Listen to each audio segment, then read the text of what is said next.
tờ đo bên hiền tờ đo ham chúc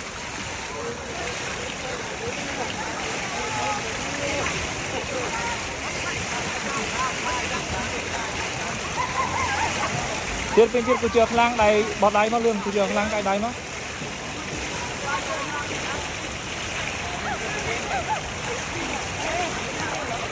tiết bên tiết bốc ơi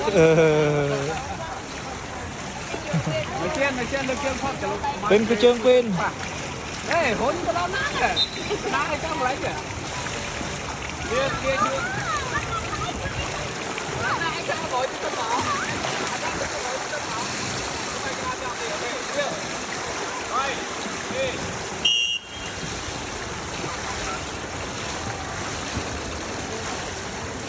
tiết lực đài la lực đài của trường